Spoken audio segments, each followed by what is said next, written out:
देहरादून में हुआ रोजगार मेले का आयोजन। सीएम पुष्कर सिंह धामी ने बांटे सरकारी नियुक्ति पत्र। प्रधानमंत्री नरेंद्र मोदी ने वीडियो कॉन्फ्रेंसिंग के जरिए युवाओं को किया संबोधित।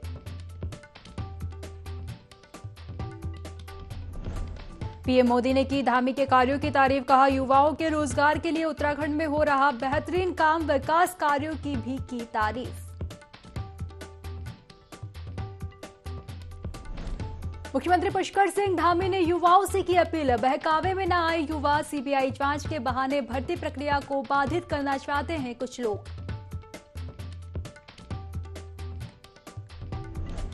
और कैबिनेट मंत्री चंदन राम दास ने की एमएसएमई की समीक्षा बैठक। कहा, सरकार व्यक्तिगत इन्वेस्टर के लिए लाई है पॉलिसी। राज्य में बढ़ेगा निवेश, लोगों को मिलेगा रोजगार।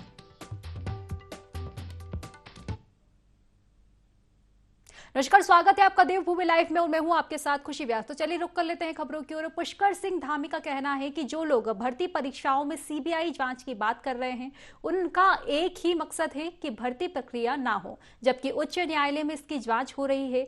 60 से ज्यादा लोग जेल भी जा चुके हैं। सरकार उनके हथकंडे में नहीं आने वाली है। बता दें कि सीबीआई जांच की मांग को लेकर विपक्ष और बेरोजगार संघ ने सरकार पर दबाव बनाया था।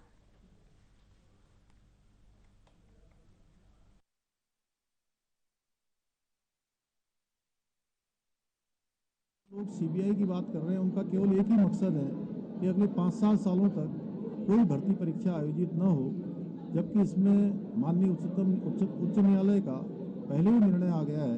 इसमें 60 लोग जेलों में जा चुके हैं कि भर्ती प्रक्रिया, न्यायालय ने भी माना है कि इसमें जो जांच हो रही है वो जांच सही दिशा में चल रही है। इसलिए हम उन लोगों के हथकंडों में नहीं आने वाले हैं जो लोग भर्ती नहीं होना चाहते। नौजवान युवाओं के साथ पूरी तरह से मैं कहूं कि एक तरह से उनके साथ वो अपराध कर रहे हैं, उनको भड़काने का काम कर रहे हैं, उनको बरगलाने का काम कर रहे हैं। अनावश्यक रूप से ऐसे लोगों के भड़कावे में ना आए, मैं सभी से कहना चाहता हूँ। प्रदेश में चल रहे पेपर लीक मामले में जहां सरकार ने नकल विरोधी कड़े कानून बनाकर अपनी मंशा जाहिर की है, वहीं हमारे संवाददाता सुधांशु ने पेपर लीक मामले को लेकर विधानसभा अध्यक्ष रितु खंडूरी से खास बातचीत की। हमारे साथ इस वक्त मौजूद है विधानसभा अध्यक्ष रितु खंडूरी जी।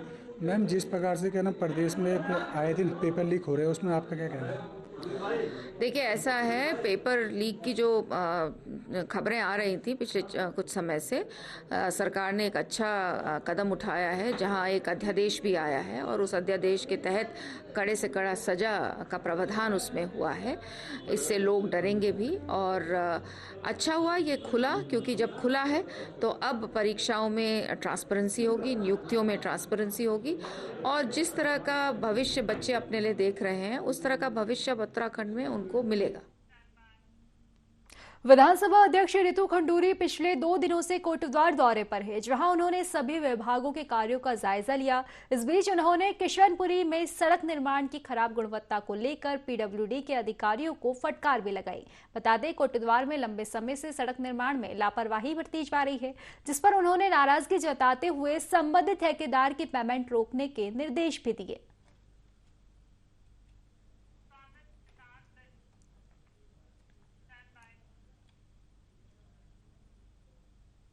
भारतीय जनता पार्टी अल्पसंख्यक मोर्चा के नवनियुक्त अध्यक्ष शाहनवाज हुसैन ने सितारगंज का दौरा किया। इस दौरान नगर के मुख्य चौक पर बीजेपी कार्यकर्ताओं ने हुसैन का जमकर स्वागत किया। कार्यकर्ताओं को संबोधित करते हुए हुसैन ने कहा कि प्रदेश के नेतृत्व में जो जिम्मेदारी सौंपी है उसका ईमानदारी से पालन करूंगा। साथ ही कहा कि सरकार ने अल्पसंख्यक वर्ग के लिए कई सारी योजनाएं बनाई है, हमें समाज को योजनाओं के लिए जागरूक करना होगा। जो भी अल्पसंख्यक की योजनाएं जो आती थी लोगों तक नहीं पहुंच पाती थी या जिससे अनजान रहते थे लोग, उसको हमारा एक टारगेट रहेगा कि हर घर, जैसे भारतीय जनता पार्टी का कहना है सबका साथ सबका विकास, उसी हिसाब से हमें चलना है। हर घर तक इस योजना को पहुंचाना है। और आज मैं भारतीय जनता पार्टी का बहुत बहुत आभार प्रकट करता हूँ। उत्तराखंड के पूर्व मुख्यमंत्री त्रिवेंद्र रावत ने चमोली का दौरा किया, जहां उन्होंने शहीद स्मारक पर वीर शहीदों को पुष्पांजलि अर्पित की। साथ ही सैनिक संग्रहालय का मुआयना किया। इस दौरान रावत ने ग्रामीणों से संवाद भी किया और सरकार की योजनाओं और विकास कार्यों की समीक्षा की। पूर्व मुख्यमंत्री ने गैरसैंण के मुद्दे पर बात करते हुए बताया कि गैरसैंण जनभावनाओं का प्रतीक है, उत्तराखंड के पहाड़ों के कष्ट का प्रतीक है और स्मारक दृष्टि से महत्वपूर्ण है, इसलिए उन्होंने गैरसैंण को ग्रीष्मकालीन राजधानी बताया था। पूर्व मुख्यमंत्री रावत गैरसैंण पर अपने बयानों में गंभीर नजर आए। उन्होंने गैरसैंण पर अपनी राय रखते हुए कहा कि पलायन रोकने और स्वरोजगार की जरूरत को देखते हुए उत्तराखंड की ग्रीष्मकालीन राजधानी गैरसैंण में बनाई गई थी। रावत ने देहरादून मामले पर कहा कि बेरोजगार युवाओं पर लाठीचार्ज होना उचित नहीं है। गैरसैंण हमारे पहाड़ी क्षेत्र के कष्ट का प्रतीक है, तकलीफों का प्रतीक है। इन तकलीफों को, इन कष्टों को दूर करने के लिए गैरसैंण को ग्रीष्मकालीन राजधानी घोषित किया गया है। उत्तराखंड राज्य जो बना, ये हमारी विषम भौगोलिक परिस्थितियों के कारण, विषम सामाजिक और आर्थिक परिस्थितियों के कारण उत्तराखंड राज्य के निर्माण की आवश्यकता हुई। साथ में सामरिक दृष्टि से उत्तराखंड बहुत महत्वपूर्ण, सिविल सोसाइटी है वो यहाँ पर रहे। सिविल सोसाइटी का आर्मी को, सेना को, जो हमारे अन्य सैन्य बल हैं, उनका सहयोग ये बहुत जरूरी है। और इसलिए हमने कोशिश की कि जो हमारे सीमांत गांव हैं उन गांवों में विकास किया जाए, रोजगार विकसित किया जाए। आम आदमी पार्टी ने निकाय चुनाव को लेकर अभी से तैयारियां शुरू कर दी है, जिसके चलते आम आदमी पार्टी के कई नेताओं ने नगर पंचायत लाल कुआं के वार्ड नंबर 3 में सभा का आयोजन किया, जिसमें आगामी चुनाव के साथ ही संगठन को मजबूत करने को लेकर चर्चा की गई। इस दौरान आम आदमी पार्टी प्रदेश उपाध्यक्ष शिशुपाल सिंह रावत, कार्यकारी प्रदेश अध्यक्ष मंजू तिवारी और प्रदेश संगठन सचिव चंद्रशेखर पांडे ने अपने संबोधन में कहा कि इस बार उत्तराखंड के सभी निकायों में आम आदमी पार्टी अपने दम पर चुनाव लड़ेगी, जिसको लेकर लाल कुआं में बैठकों का दौर प्रारंभ कर दिया गया है।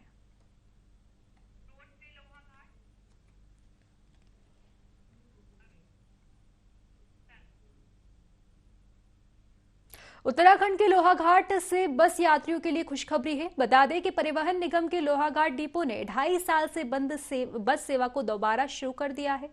इस बस सुविधा से पोंटा साहिब जाने वाले यात्रियों को सुविधा मिलेगी। लोहाघाट डिपो के एजीएम नरेंद्र कुमार गौतम ने बस को हरी झंडी दिखाकर रवाना किया और रवाना करते हुए बताया कि पूर्व में लोहाघाट में से पोंटा साहिब के लिए बस का संचालन किया जाता था, लेकिन परमिट न मिलने के कारण बस का संचालन 2.5 साल के लिए रोक दिया गया था। लेकिन अब परिवहन मंत्री चंदन राम दास और लोहाघाट नगर पालिका अध्यक्ष गोविंद वर्मा के प्रयासों से परमिट दोबारा मिल गया है। एजीएम गौतम ने आगे बताया कि बस के न चलने से देहरादून से आने वाले यात्रियों को परेशानी हो रही थी। बस चलने से इस मार्ग पर यात्रियों को सहूलियत मिलेगी। लोहाघाट के निवासियों द्वारा लगातार इसकी मांग की जा रही थी। हमारे पास लंबे समय से परमिट न होने के कारण सेवा संचालित नहीं हो पा रही थी। कल ही हमें परमिट प्राप्त हुआ है और आज से हमने सेवा को प्रारंभ कर दिया है। लोहाघाट के बहुत सारे बच्चे हैं, मजदूर लोग हैं जो देहरादून से सेलाकुई की तरफ स्कूल में पढ़ते हैं, काम करते हैं। उनकी सुविधाओं को देखते हुए इस गाड़ी को मुख्य रूप से संचालित किया गया है। सर, सबसे पहले तो मैं परिवहन मंत्री जी और हमारे चेयरमैन साहब गोविंद लाल वर्मा जी का मैं बहुत आभार व्यक्त करना चाहूँगा, जो उन्होंने काफ़ी कोशिश के बाद इस सेवा को दोबारा करना चालू करवाया। ये हमारी पोंटा साहिब की हिमाचल की इकलौती सेवा है यहाँ से, और इसकी इनकम टॉप रही है। हम लोगों ने काफ़ी टाइम मेहनत करके इसको बहुत अच्छा चलाया, लेकिन परमिट नहीं निकालने के कारण जो है ये सेवा बंद कर दी गई थी, तो ये पुनः चालू की गई है। तो चलिए खबरों में आगे बढ़ेंगे। सोमवती अमावस्या के मौके पर हरिद्वार की पौड़ी में श्रद्धालुओं ने गंगा में आस्था की डुबकी लगाई। इस अवसर पर श्रद्धालुओं में खासा उत्साह देखने को मिला। सुबह से ही घाटों पर श्रद्धालुओं का पहुंचना शुरू हो गया। श्रद्धालु जन स्नान कर दान पुण्य के भागी भी बने। घाटों पर प्रशासन के सुरक्षा के कड़े प्रबंध किए गए, जिससे किसी भी तरह की कोई अव्यवस्था नहीं हुई।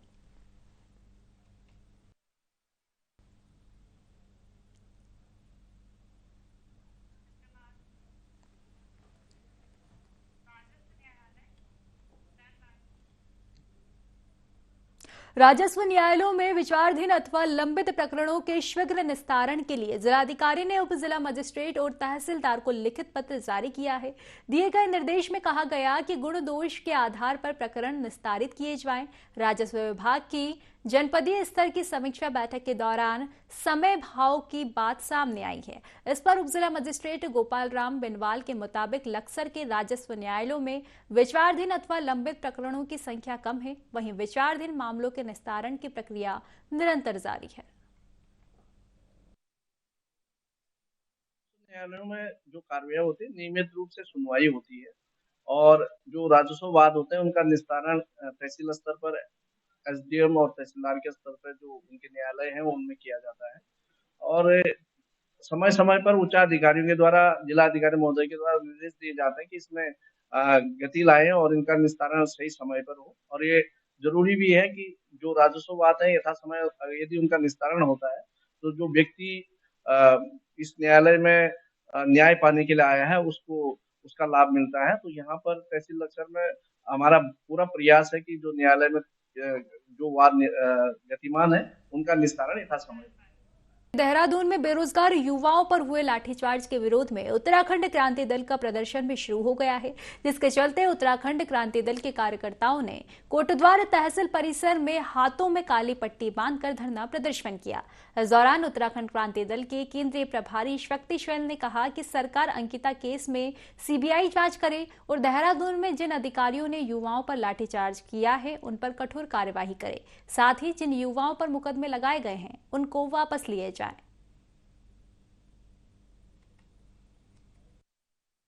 मुद्दों पर तो उत्तराखंड क्रांति दल पिछले 6 महीनों से आंदोलन कर रहा है, जिसमें एक तो अंकिता के हत्यारों को फांसी दो और उस पर सीबीआई की जांच करो। जो अभी हमारे बेरोजगारों ने बहुत बड़ा आंदोलन किया देहरादून में और वो शांतिपूर्ण आंदोलन कर रहे थे, उन पर लाठीचार्ज किया गया, उनको लहू लुहान किया गया, उनको जेलों में भेजा गया। तो हमारी मांग ये है कि जिस अधिकारी ने लाठी प्रहार करने का आदेश दिया है उसको दंडित किया जाए और उनके सारे जो मुकदमे हैं वो ससम्मान वहाँ से वापस लिया जाए।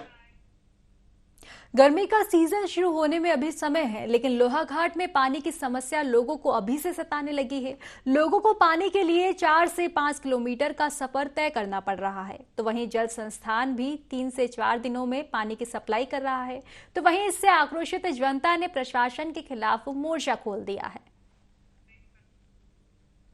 तो गर्मी का सीजन आने वाला है और इसी के पहले से जो है पानी की किल्लत दिखाई दे रही है। पूरी खबर हम आपको लोहाघाट से बता रहे हैं, जहां आम जनता को पानी के लिए परेशान होना पड़ रहा है। बता दें कि लोगों को पानी के लिए 4 से 5 किलोमीटर का सफर तय करना पड़ रहा है। यही नहीं, जल संस्थान भी 3 से 4 दिनों में पानी की सप्लाई कर रहा है और इससे आक्रोशित अब ग्रामीणों ने प्रशासन के खिलाफ मोर्चा खोल लिया है।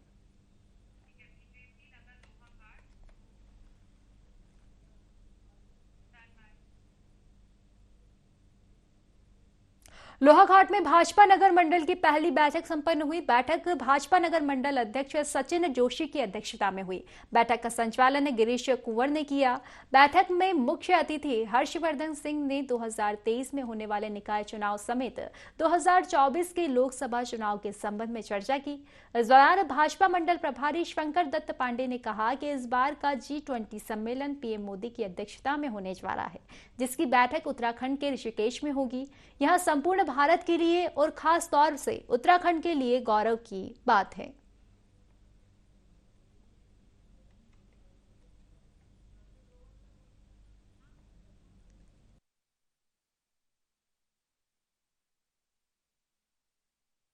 मोदी जी के नेतृत्व में जो एक दिशा देने का काम इस राज्य में किया गया है, पुष्कर सिंह धामी जी जैसे ओजस्वी मुख्यमंत्री और राज्य के हमारे महेंद्र भट्ट जी जो अध्यक्ष जी हैं, उन्होंने एक युवा के रूप में यहाँ पर इस निर्मल मेहरा जी को, हमारे जो युवा अध्यक्ष हैं, उनको दिया है। तो युवाओं की तरफ ये राज्य और ये जिला खासतौर से लालायित है। लोकसभा चुनाव पार्टी हमेशा इलेक्शन मोड में रहती है, पार्टी कभी भी पीछे नहीं हटती है और दलों के मुकाबले अगर भारतीय जनता पार्टी की अगर तुलना करें तो हर दल उसी समय तत्पर रहते हैं। हम लोग हमेशा तत्पर रहते हैं, तन मन धन से जो है पार्टी को और हर चुनाव में जिताने को तत्पर रहता है। मंडल की बैठक में आज कार्यकर्ताओं को आगामी कार्यक्रमों हेतु दिशा निर्देश दिए गए।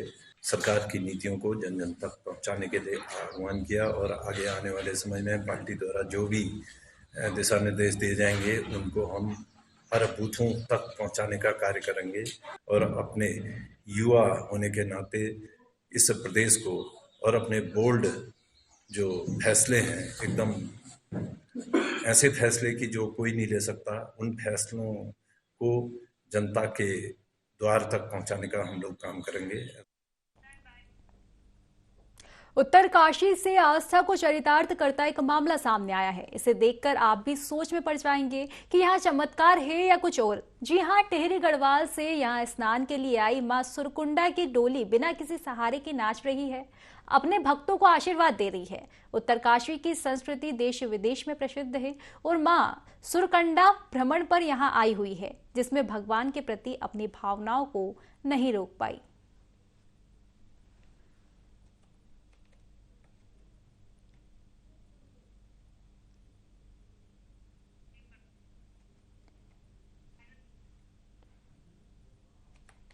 तो पूरी खबर हम आपको बता रहे हैं उत्तरकाशी से, जहां आस्था को चरितार्थ करता एक मामला सामने आया है। आप देख सकते हैं कि किस तरह से भक्तों की भीड़ वहां पर उमड़ी हुई है और जो माता है वो भक्तों को आशीर्वाद देती हुई नजर आ रही है।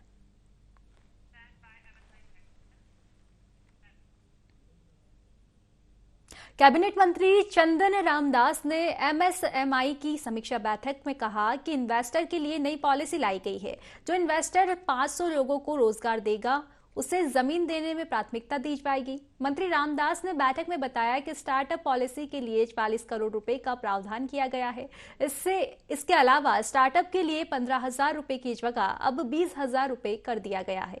साथ ही बंद हुए 350 सिंगल यूज प्लास्टिक उद्योग के लिए वैकल्पिक व्यवस्था भी की जा रही है। वहीं सीएम स्वरोजगार योजना के तहत 6,000 का लक्ष्य रखा गया है, जिनमें 5,614 लोगों को ऋण दिया जाएगा। समीक्षा बैठक में पंकज पांडे सचिव उद्योग समेत कई विभागीय अधिकारी भी मौजूद रहे।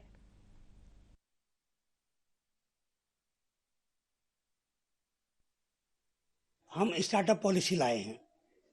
हमने इसमें 40 करोड़ का इस बार हमने बजट रखा है। हम पहले 15,000 रुपया स्टार्टअप के लोगों को दे रहे थे, इस बार हम 20,000 रुपया उनको दे रहे हैं। इस बार हम एक नई नीति और लाए हैं। जो सिंगल यूज प्लास्टिक है, लगभग प्रदेश में 350 यूनिट हैं वो जो बंद हो गए थे, और जो हमारी फैक्ट्री बंद न हो उसके लिए हम वैकल्पिक व्यवस्था के रूप में जिन प्लास्टिक पर, जिन थैलों पर, जिन प्रोडक्ट पर बैन नहीं है उसके उत्पादन के लिए हम नई नीति लाए हैं, जिसके कारण हमारे 350 उद्योग पुनर्जीवित हो जाएंगे। देहरादून में रोजगार मेले का शुभारंभ किया गया। इस रोजगार मेले में उत्तराखंड के मुख्यमंत्री पुष्कर सिंह धामी ने युवाओं को सरकारी नौकरी के नियुक्ति पत्र प्रदान किए। इस मौके पर प्रधानमंत्री नरेंद्र मोदी ने उत्तराखंड के युवाओं को वीडियो कॉन्फ्रेंसिंग के जरिए संबोधित किया और धामी सरकार के कार्यों की तारीफ भी की। क्या कुछ कहा प्रधानमंत्री नरेंद्र मोदी ने, आइए आपको दिखाते हैं। सरकार ने देश के लाखों युवाओं को नियुक्ति पत्र दिए हैं। देश भर में जहां भी भाजपा सरकारें हैं, केंद्र शासित प्रदेश हैं, वहां भी बड़े स्तर पर इस प्रकार के अभियान चलाए जा रहे हैं। बड़े स्तर पर इस प्रकार के अभियान चलाए जा रहे हैं। मुझे खुशी है कि आज इसमें उत्तराखंड भी जुट रहा है। साथियों, हमें उस पुरानी धारणा को बदलना, घर के नजदीक मिल रहे हैं, जिसके लिए वे पहले बड़े शहरों का रुख करते थे। मुद्रा योजना टूरिज्म में रोजगार और स्वरोजगार को बल देने में बहुत मदद कर रही है। इससे दुकान, ढाले लगभग उत्तराखंड के सबसे बड़े दून मेडिकल कॉलेज चिकित्सालय में मरीजों को अल्ट्रासाउंड कराने के लिए लंबा इंतजार करना पड़ रहा है। रेडियोलॉजिस्ट की कमी से जूझ रहे दून अस्पताल के अल्ट्रासाउंड कराने के लिए मरीजों का बैकलॉग बढ़ता जा रहा है। हालांकि देहरादून के पूर्व मुख्य चिकित्सा अधिकारी रहे डॉक्टर मनोज उप्रेती को मरीजों का अल्ट्रासाउंड करने की जिम्मेदारी दी गई है, लेकिन डॉक्टर मनोज उप्रेती 3 दिन जिला चिकित्सालय कोरोनेशन और 3 दिन दून अस्पताल को अपनी सेवाएं दे रहे हैं। इसके बावजूद भी अस्पताल में 12 दिन की वेटिंग चल रही है। इसी बीच चिकित्सा अधीक्षक ने बताया कि अस्पताल के पास उपकरण की कोई कमी नहीं है, बल्कि रिक्वायरमेंट के अनुरूप अल्ट्रासाउंड उपलब्ध नहीं है, जिससे वेटिंग ज्यादा हो रही है। अल्ट्रासाउंड को लेके जो समस्या है वो काफ़ी दिनों से यहाँ बनी पड़ी है दून अस्पताल से, और उसका जो मेन कारण है वो उपकरण का ना होना नहीं, बल्कि जो स्टाफ अल्ट्रासोनोलॉजिस्ट हमारे पास है, जो रिक्वायरमेंट है उतने ना होना। क्योंकि रेडियोलॉजी हमारा एक ऐसा डिपार्टमेंट है जिसमें जो सैंक्शनड स्ट्रेंथ है रेडियोलॉजिस्ट की, उतने रेडियोलॉजिस्ट आज की डेट में हमारे पास नहीं है। तो इसीलिए अल्ट्रासाउंड हम आउटसोर्स नहीं कर सकते, और इसीलिए जो 2 अल्ट्रासोनोलॉजिस्ट थे उनको लेते चलते हुए यहाँ पर वेटिंग काफ़ी हो रही थी। प्रदेश सरकार पंचायतों को मजबूत करने की कवायद शुरू करने जा रही है, जिसको लेकर सरकार ने विभागीय स्तर पर रोड मैप तैयार करना भी शुरू कर दिया है। प्रदेश के पंचायती राज मंत्री सतपाल महाराज ने बताया कि पंचायतों को मजबूत करने के लिए केंद्र सरकार ने 132 करोड़ उत्तराखंड को दिया है, जिससे पंचायत भवनों का निर्माण कराया जाएगा। चल रहा है, और पंचायतों के अंदर हम चाहते हैं कि पंचायतें मजबूत हो। अगर पंचायतें मजबूत होंगी तो देश मजबूत होगा, हमारा राज्य मजबूत होगा। उसके अंदर हमने स्थापना दिवस के लिए जो है घोषणा की है, और स्थापना दिवस मनाया जाएगा।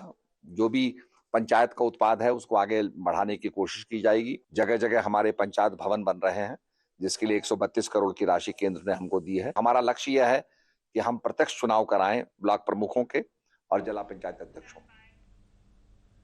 गर्मी की शुरुआत होते ही वन्यजीव व पानी की तलाश में आबादी वाले इलाकों में रुख करने लगते हैं। तो वहीं इस बार पश्चिम वन प्रभाग के पतरामपुर में वन विभाग ने पीने के पानी के पुख्ता इंतजाम किए हैं। इसको लेकर कुल 15 वाटर होल बनाए गए हैं, जिसमें से कुछ में प्राकृतिक पानी रहेगा तो कुछ में टैंकरों से पानी पहुंचाया जाएगा, जिससे वन्यजीवों को पीने के पानी के लिए भटकना नहीं पड़ेगा।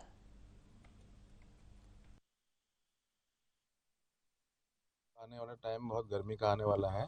ऐसे में वन्य जीव जो है आबादी की ओर न जाएं, उनको पीने के लिए स्वच्छ जो है अपना साफ पानी मिले उनको, उनके प्राकृतिक आवास में। इसके लिए वन विभाग द्वारा पूर्व से ही लगभग 10-15 कच्चे पक्के वाटर होल पतरामपुर रेंज में बनाए गए हैं।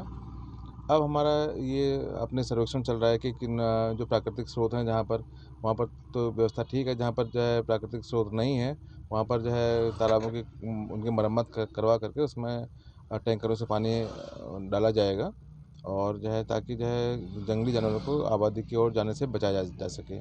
आबादी की ओर जाने पर उनको जानमाल का भी खतरा रहता है, और प्राकृतिक आवास में उनको अगर पानी मिल जाता है तो फिर जो है उनकी जानमाल की भी रक्षा होगी। तो इसी के साथ फिलहाल की खास खबरों में बस इतना ही। आप बने रहिए IND24 के साथ। नमस्कार।